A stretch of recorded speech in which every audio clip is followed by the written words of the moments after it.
Hi, welcome to another episode of Business Advantage Podcast. I'm Adrian Isalgue, your host. Today we're going to discuss a topic that affects millions of families, business owners, but ones that often are surrounded by fear or misinformation and uncertainty. Joining us today is Attorney Sergio Cabanas, who has helped families, professionals, executives, business owners navigate some of the most difficult moments of their lives while protecting what matters most. Sergio, welcome to the show. Thank you for having me. We really appreciate you being here, and it's such an honor for us to have you in our office today and in our location. It means a lot to our clients and to a lot of the business clients that are out there. And coming from somebody who has not followed family law in 2026, what are the biggest challenges you're seeing right now in the industry of divorce? Well, there's still a level of uncertainty. Right. The laws aren't fully settled, especially since our government has implemented a new set of laws on January 1st of 2023. And it created a lot of upheaval, a lot of changes. And, our legislature just threw out these laws, these new laws and new reforms in that year. And it doesn't really provide much specific information on how to interpret those laws. So they leave it up to us, the lawyers, the court system, to develop the law, to put on the meat. So they gave us these new bones, and it's up to us to put together all the meat. So there's a level of uncertainty. But having said that, there's still a lot of very well settled laws that still applies. So I don't want to paint a picture that's all chaos, but it did add a lot of interest to the industry for sure. And the trends you're seeing, are the divorces more complicated? Is the new laws that came out, is it such a fine line now compared to 1990s, 2000s? Right. Well, the law did make some substantial changes, but it didn't, like I said, the law is very well settled, except for, I would say, alimony reform. That was a big one. Yeah. That's a big one because they did away with permanent alimony, and now it's more focused on developing financial independence, and that puts we call them the impecunious spouse. That is a spouse that's financially dependent on their spouse. Mm-hmm. is going to have a tougher time in securing that financial security. Right. So for their future, their livelihood, giving up. Yeah. It's limited now. It's limited. They did away with permanent alimony, and now it's limited depending on the length of marriage and other important What's the factors. average? The average for alimony? Yeah. What's the average now? It depends on how long you've been married. So the main focus falls into three categories. If you're married less than 3 years, there's no what we call durational alimony, meaning there's no, you can get alimony for certain exceptions, but overall, you're not entitled to alimony if you're married less than 3 years. That's a big change. That's a big change. Exactly. So if you're married more than 3 years, but less than 10 years, then you're entitled to alimony for half the time you're married. And then it goes up to ranges. So if you're married between 10 to 20 years, that's a midterm marriage, and you're entitled to alimony for 65% of the term that you've been married. And then, of course, if you're married more than 20 years, then you're entitled to 75%. Alimony 75% of the time. There's a lot of misinformation, especially on social media. And so many people believe things they heard from their friends and social media, and the misconceptions, right? Yes. They always want to discuss like what's right now involved in a no fault divorce. Like I'm not an attorney, but I'm not even close to being divorced yet. But I wanted to know, like, a no fault divorce. What does that mean to a businessman, or what does it mean to somebody who is unexpected? You hear those things, right? Right. No default. Cheating automatically changed things, assets. But right now, what is the no fault?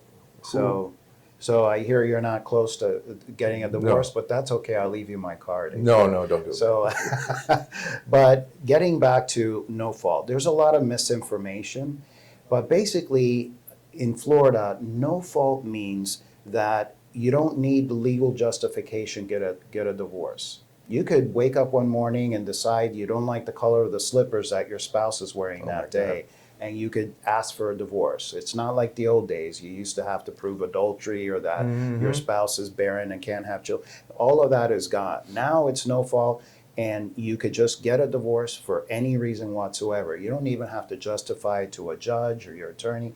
But I do ask people, you have to look inside yourself. You have to look at how you feel about the marriage. Is it worth saving? Is this an environment, a relationship you want to keep? That's the most important question, right? And then from there, you can move forward with a divorce or not. Right. But your spouse also has that right? So they can wake up one morning, not like your slippers, and file a divorce. So, and you could get a divorce even over the objection of your spouse. So, it's funny, you see these movies, right, where they're having an argument, this couple's having an argument, and one of them says, well, I want a divorce. And the other one would say, well, I'm not giving it to you. Well, that's all untrue. If one of you wants a divorce, you can get it, regardless of how the other person feels. Wow, that's amazing. A lot of our audience are, they're business owners, they're restaurant owners, physicians, and a lot of times the restaurant, in what we see a lot, and especially a lot of businesses that, one is working the business or one's working a job, and and it just becomes time, right? Building the business, especially businesses that you have to be there 12, 14-hour days. The wife has to take care of the family. It just becomes like a thing, right? Where you start seeing like more business owners getting divorced because they just don't have the time, or they're not being able to spend the time inside the marriage itself. And what we see is in a business standpoint and a taxation standpoint, we look at topics like, business valuation. How do you evaluate the business when you're in a divorce? Who keeps the ownership? How does it all work inside of a business standpoint? Right. Well, depending on the length of the marriage and when you started the business, your business is open game, right? In a divorce, it's considered a marital asset, just like anything else. If you, invest in stocks during the marriage, that's considered marital. There's a presumption that anything acquired during the marriage is basically fair game and considered marital and subject to division with your spouse. And if you have a business or assets, income, investments before the marriage, and you commingle those funds, meaning you mix funds that you earn during the marriage with those funds, it could all be subject to spousal's rights. Wow. So even with like a prenup, or is a prenup kind of like build the wall for the business owner or the spouse? Well, for business owners and high income individuals, there's two pieces of advice that I would give. One is, if you're planning to get married, definitely strongly suggest that you get a prenup that specifically includes those assets, your business, etc. So that's a big deal. So you should have that done. And the second bit of advice is that you should consult an attorney, not necessarily to proceed with filing a divorce, of course, unless your spouse files one. You're kind of forced into that situation. But the other important message for business owners is that there is such a thing as pre-divorce financial planning. Wow. That is mind-blowing, because I didn't even know. The strategies behind every business, even through taxation, through everything, has to, when you have a family, you're thinking 3 to 5, 10 years ahead, and you're like, okay, how do I protect myself? How do I protect my business? Right. It's I've sweated or she's have sweated. It's a combination of things in a relationship. After so many years, it just becomes part of the livelihood, right? Yes. And the relationship that they make in the business and all the friendships, it becomes a thing. And I think, when you have a compassionate attorney such as yourself, understanding the bonds that can break during a relationship, and not just the friendships, but the relationships around it. Of course. And then you need kind of like what they call a soft landing, right? Yes. A soft landing, Yes. right? So people think divorce only involves houses and bank accounts. Today, people own cryptocurrency, Airbnb properties, stock options. How does the Florida divide all these? Not just in the business, but the investments account, the cryptocurrency, the digital wallets, stuff that you need a code to get into. How is that laid out in the proceedings of divorce? Well, it's like any other asset, right? There's a presumption that anything acquired during the marriage is considered marital. I mean, we're talking about stock investments, could be crypto, it could be a boat, it could be your dog. All Wow. of that is considered marital and subject to a division with your spouse. So there's people think, oh, well, there's crypto, or I have this special asset, or I have this special account. It's all fair game. It's all, Right, if right. it was I acquired. patented it. I patented it. I patent this thing. It's mine. No, but if it's during the relationship or in the marriage, it's both. Correct? Right, it is. Wow. But if you have a premarital asset and you keep it separate, that would be non-marital. Similarly, if you receive a gift or an inheritance during the marriage, Mm-hmm. that's considered non-marital, not subject to division, Wow. unless and until you start mixing the money, right? Again, if you start mixing marital funds you earned during the marriage, even though you're the one who earned it, it's under your name only. If you start commingling or mixing those funds with anything that would otherwise be protected, like a gift, inheritance, or a premarital asset, boom, it Wow. all gets into the bucket subject to division. Wow. Yes. So what are the biggest mistakes people make during the first week after deciding to get divorced? Like, let's say, they want to start posting on social media. What is the effect of, what are the biggest questions they ask you? Should I date immediately, right? Right. Should I date immediately? Should I be texting? How should the communication run? I think that the fundamental of that is, if you've made the decision to move forward with a divorce, I would suggest that the best way of handling that is officially filing the divorce. And that makes a clear line that you're no longer married and you're getting into a situation where you're two separate people. Could you start dating? Sure, you could start dating, and move on with other relationships, and that often happens. Right. I remember, way back in the day, people was like, well, don't move out or you lose the house. Or you're moving out, or somebody's, obviously you're getting divorced and you're not going to sit through the whole process. I mean, Right. it's not logical. You know what I mean? It's like, it's one of those things, like if somebody says, oh my God, I got to move out because he did this or she did that, and you got to move out.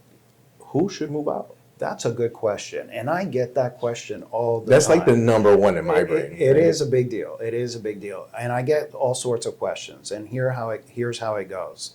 They say, "Wait a minute, I'm in a toxic relationship. I know I want a divorce, or he or she, my spouse, is wants to move forward with a divorce, and the atmosphere is so toxic. Like, I wake up in the morning, we're constantly fighting. Wow. I know he or she's engaged in an affair, or I'm in a new relationship that I want to pursue. And it's just creates a lot of uncertainty, chaotic atmosphere, especially when there's kids there. Oh And my that's God. that's a sad thing, because there's people that stay in a bad relationship thinking this is what's best for my kids. And when the kids are constantly exposed to constant conflict in the households, what are you teaching them? And what kind of an atmosphere are you creating for your children? But getting back to your question, do I move out? Yes. Under Florida law, you are allowed, and your spouse is allowed, to move from the home and to avoid that toxic atmosphere for you and or your children.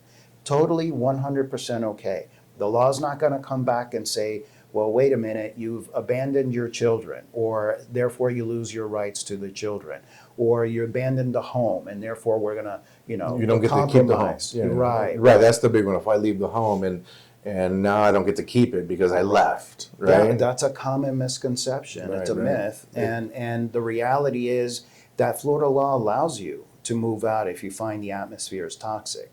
A huge another burning question is, hey, can I throw my spouse out? Right. He's not paying the He or rent. she, yeah, so they're just sitting there and they're not they're not contributing, they're creating a time. So I want to throw them out. Yeah, they got to go. The short answer is no, just like they can't throw you out either. So, you both have equal rights to the home for the most part. There are exceptions, such as where there's domestic violence and things like that, then we could look at getting a restraining order.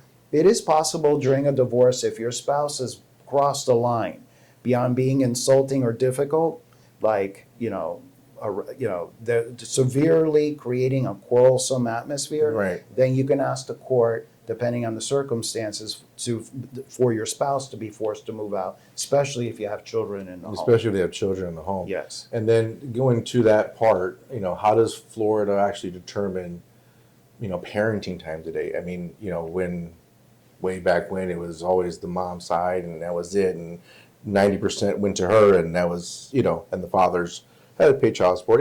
Things have changed. Yes. I've seen things change. I'm Yes, kind of you're looking right. at things. Right. And, the 50-50 parenting thing now, and, Yes. and Tuesdays, Wednesdays here, Thursdays, Friday there. Yes. It's kind of like a shoebox moving across the street, Well, it's better than splitting the kids in half. No. No, because, you have to make school decisions, right? Yes. You have to make school decisions. You have holidays. You have to pre-plan everything. Yes. And the biggest one, I guess, is the child support, right? If that's what's the leading. If you're to say one thing, in going through a divorce and knowing all these ramifications, right? Having the holidays, the relocation, the child support, having to. What's the number one thing that you would always give advice to when your clients? Right. It's a lot of ramifications, right? Right. Yeah, there is. I always handle cases as if I'm the client. So that's why it's important to meet with the attorney that's going to handle your case. Because when I get involved in having an interview with a client, I understand their emotional needs and wants. I put myself in that person's situation, and I ask myself, okay, I'm in this person's situation. What do I want my lawyer to do for me to help me get a better life, to achieve my objectives? And so I handle every case like that. So I put myself in the client's situation. So that's the main thing I do, and whether it's securing time sharing over the kids, child support, etc. Right. And you just keep going on, and you're looking at the, like I said, ramifications. How is the child support calculated? There's so many things, right? Mm-hmm. The self-employment income, and how can support or child support be modified nowadays? Is it cumbersome through the system after your divorce, or during the divorce? It's better just to lay everything out straight on white paper and be done. That's a big question. And so child support, let's go back to the original. And by the way, you can get child support even though you're not married. Right, correct. So you could have a child with somebody and still get child support and still have to deal with all the other issues like time sharing, parental responsibility, like decision-making authority over the child. So there's all sorts of things that can happen even in a paternity action, but it's the same child-related issues whether you're married or not. Right. So getting back to the child support, well, we look at two primary factors when it comes to calculating child support. One is the amount of time sharing each of you have with the children. If one of you, and this makes sense, if one of you has majority time sharing, then that parent is necessarily incurring more expenses for the child. School supplies, diapers, whatever, and as a parent, all the many things costs, we pay for our children. So the idea is that the more time sharing you have, the more the other parent should pay towards child support. Yeah, wow. So that's one of the big factors. So they have to go and get a like a timetable. We do. Yeah. Oh, we get a timetable. Wow. And we figure out, and it's on a case by case basis. So it's not like one size fits all. It might work depending on your respective work schedules for you to have the child half of the week and for this other spouse to have the other half.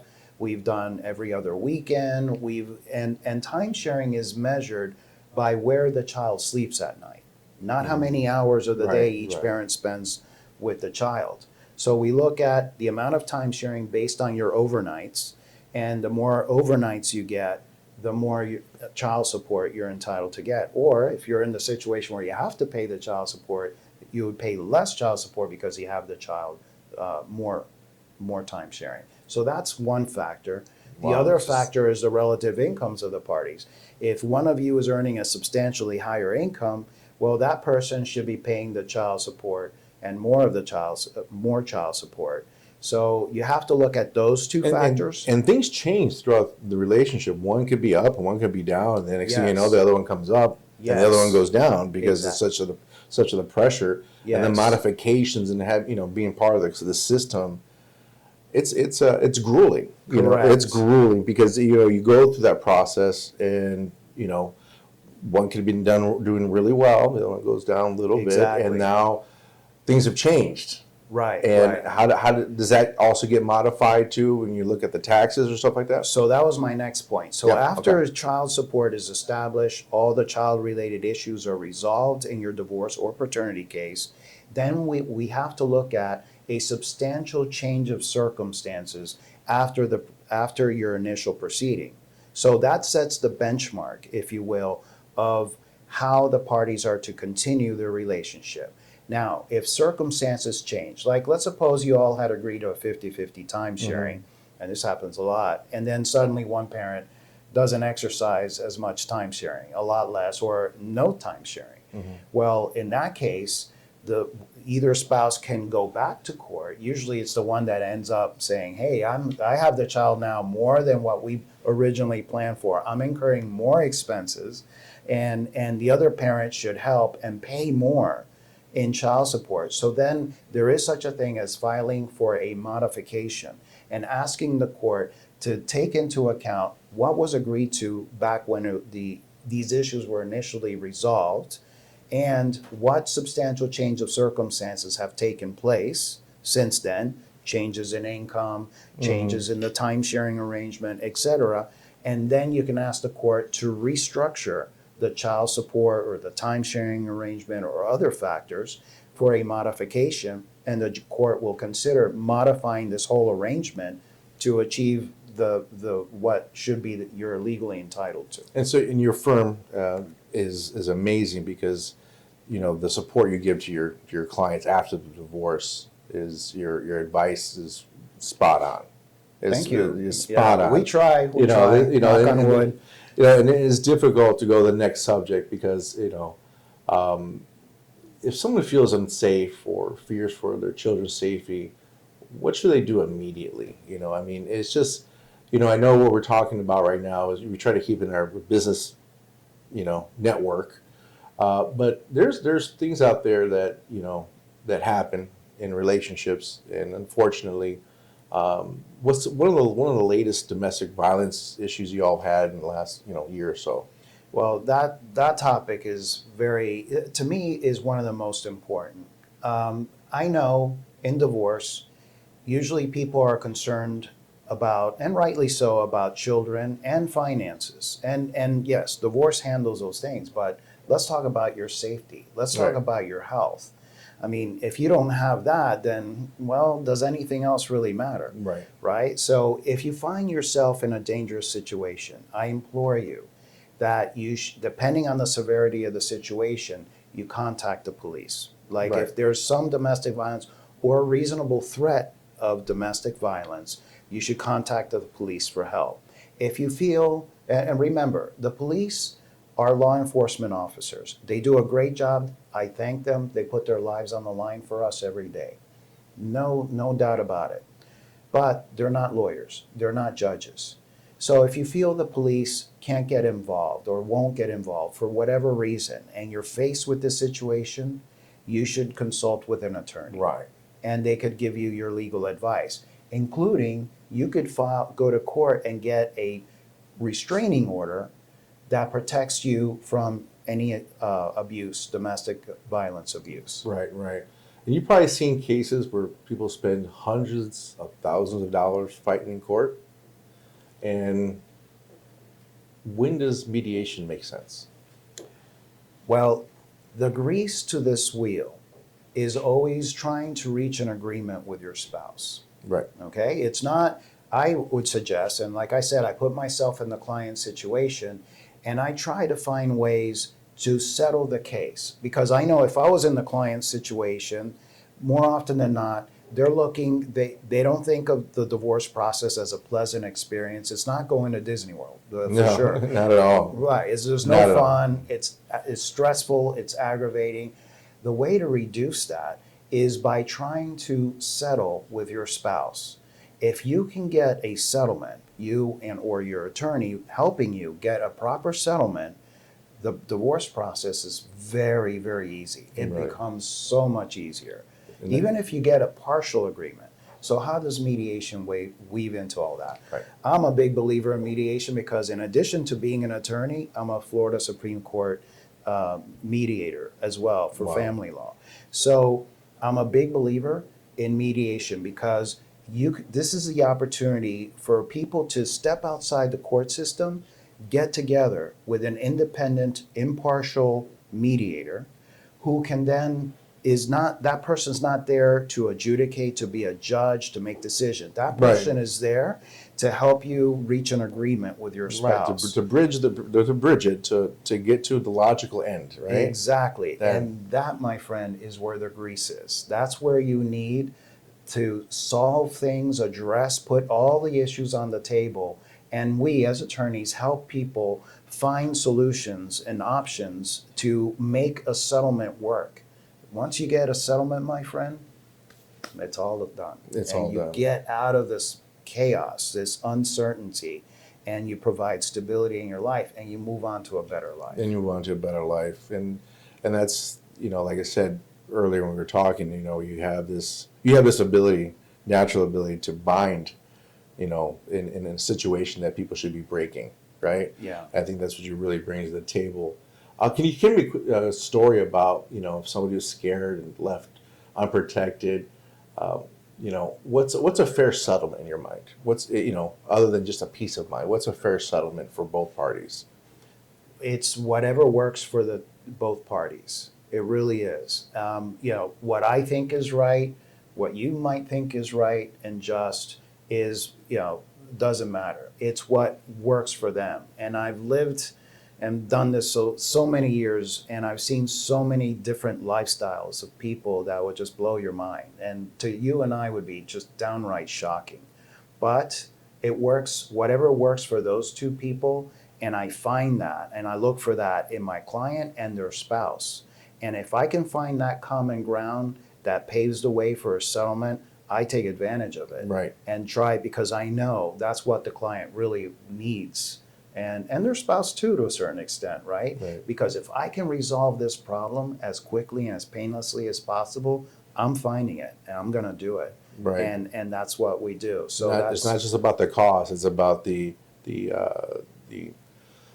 lingering effect, right? It's the lingering effect of a broken relationship. It's facing the family.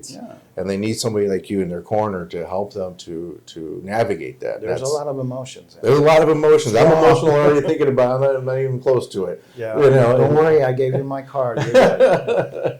So if somebody's watching this podcast, lying awake at night wondering whether divorce might be in their future, what's the single biggest piece of advice you'd give them? See a lawyer confidentially. Yeah. Even if you feel secure, even if you feel that you want the marriage to work and you're working on that, that's all good. But it helps to consult with an attorney to just kind of know what your legal rights are and what the likely outcome of your divorce could because your spouse may be, even though you want the marriage to work, your spouse may be filing or consulting an attorney too. And there are ways to try to resolve things to avoid divorce, such as a postnuptial agreement, There you go. right? That's awesome. Right. So say you have uncertainty about your business or your income or your investments or your premarital assets, et cetera, et cetera, et cetera. It is possible to say to your spouse, look, I want to try to make this work, but I'm worried I'm worried about all the implications of the finances. I'm worried about my business. I'm worried about this inheritance that I'm expecting or you're expecting or whatever. It is possible to sit down and work an agreement that says in the event of divorce. So you're not even required to move forward with a divorce. You're just saying in the event of the divorce, my business is protected. Your inheritance is protected. And we lay out that and people sign. Now you have an enforceable document that gives you the peace of mind to focus on reconciliation without worrying about what could happen if I can't reach an agreement. Wow, that is amazing. I've never heard of the post. Never. I mean, I'm not in this industry, but I never heard of the post. And a lot of our business clients, you know, they just don't know. You know, they work tirelessly. They work, like I said, they work so much. And what we try to do is in our business model is try to find the littlest things we can help bring to them, the security as far as uncovering, you know, tax options and tax leaks they may have for the last 3 to 5 years. And then, you know, in closing, you know, Sergio, I want to thank you so much for coming today. Thank you. And you know, this is my first live interview with such an amazing person, a man that's Thank you. he's well renowned, and you know, thank you so much for coming. Thank you, here, Adrian. and I appreciate My pleasure. it. Thank you. I know divorce isn't just about ending marriage; it's about protecting your children, your businesses. But today, you know, it was such a eye-opening for myself. I'm pretty sure for my clients. If today's conversations helped you, please like and subscribe. Share this episode. I like to thank Attorney Sergio Cabanas and his team. They're all here. They're amazing people. And, you know, let us know your contact information. Sure, anytime. It's my phone number here is 954-447-2580. Again, that number is 954-447-2580. Or you can send us an email. I'll be happy to read whatever you got. It's at hellocabanas.lawfirm.com. Hello, just as it's spelled. Cabanas is Cabanas, law firm, LAW, firm, FIRM, hellocabanas.lawfirm.com. You have a friend on the other line. Thank you so much, sir. Pleasure was mine. Thank you so much. Thank you. Thank you.